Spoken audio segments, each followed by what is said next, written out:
Welcome to the second lecture, and this time we are going to revise our basic mathematics. This will help you later on to derive and understand the governing equation of fluid flow, and these governing equations are the backbone of CFD. Let us start with scalar and vector. What is a scalar? This is already known to you. Scalar has only magnitude and no direction. Some examples are length, area, volume, temperature, pressure, density, enthalpy, entropy, etc. On the other hand, vector has both magnitude and direction. Examples are displacement, velocity, force, acceleration, momentum, lift force or drag force. In the Cartesian coordinate system, a vector v is represented as ui plus vj plus wk, where I, j and k are unit vectors in the x, y and z direction respectively, and u, v and w are the components of the vectors in the x, y and z direction respectively.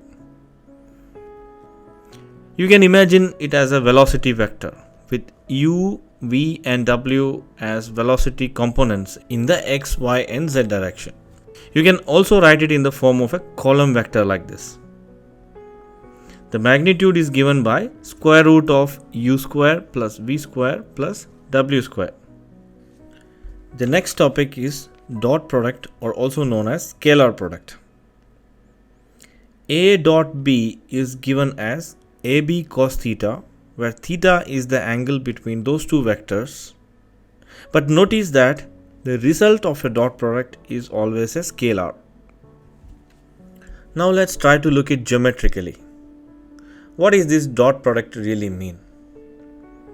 Let v and w be two vectors. When we say v dot w, it means the product of the projection of v on w. And similarly, w dot v is the projection of w on v. And the final product is always same if it is u dot w or w dot v. And this dot product is very often used in CFD software development. This is the main mathematical tool to find the direction. Even for a computer game like PUBG, the direction to shoot is basically calculated through dot product. Next is the cross product or the vector product. It is called vector product because the final result is a vector quantity. And dot product is called a scalar product because the result is a scalar quantity. A cross b is ab sine theta, and then we also have a unit vector n, which is in the direction normal to the plane of the vectors a and b. Let us see this also geometrically. A cross b basically gives us the area between two vectors, and its direction is normal to the plane of the vectors. Another important vector operation is scalar triple product. You might have seen it in several equations, but what does it really mean? Geometrically, it is the volume of the parallelepiped enclosed between these vectors. Let us see it geometrically. If u, v and w are three vectors, then u dot v cross w means the product of the projection of u multiplied by the cross product of u and w. So you are projecting something, and then we have the area from v cross w. This will finally give us the volume of the parallelepiped.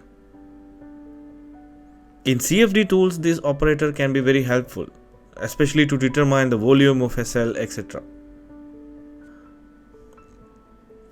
I hope that you are taking down notes while watching these videos. In case you are not doing it or you haven't started doing it, I encourage you to start doing it and keep a separate notebook for this. At this stage, I encourage you to brush up your maths. Use pen and paper and start solving some problems. It will help you to come back to the momentum of learning if you are starting after a break, especially those who are working professionals. And also try to read more about the topics we are discussing here. That's all for now. See you in the next video.